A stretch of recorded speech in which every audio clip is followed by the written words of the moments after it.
ইহুদি গোত্র বানু নায়ের মদিনা থেকে বিতাড়িত হয়েছিল বিশ্বাসঘাতকতার কারণে। তারা মক্কার কুরাইশ, তায়েফের, ঘাতফানদের নিয়ে এক বিশাল জোট গঠন করল।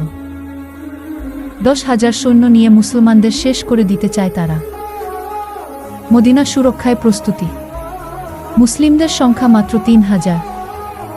রাসূলুল্লাহ সাহাবীদের নিয়ে সলা করেন।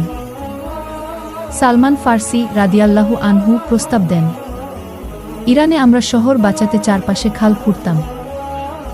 নবীজি এই কৌশল গ্রহণ করলেন। খন্দক খোঁড়ার দৃশ্য। সেই সময় ছিল প্রচণ্ড ঠান্ডা ও অভাবে। নবীজি নিজ হাতে খাল খুঁড়লেন। সাহাবীরা ক্ষুধায় পাথর বেঁধে রেখেছিল পেটে। নবীজি তার পেটে 2টা পাথর বেঁধেছিলেন।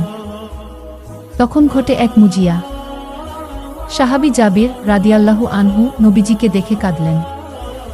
তিনি গোপনে বাড়ি গিয়ে একটু খাবার রান্না করালেন এবং নবীজিকে বললেন, আপনি আর 2-3 জন সাহাবী নিয়ে আসবেন। নবীজি সবাইকে ডাকলেন।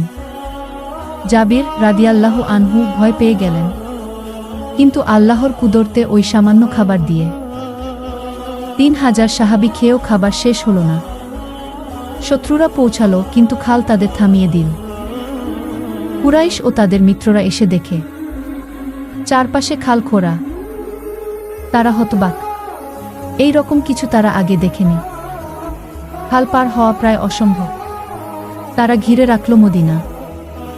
21 দিন ধরে অবরোধ। কখনো তীর, কখনো গালি, কখনো ভয়। মুসলিমরা চরম পরীক্ষায়। প্রচণ্ড ঠান্ডা, খাদ্য সংকট।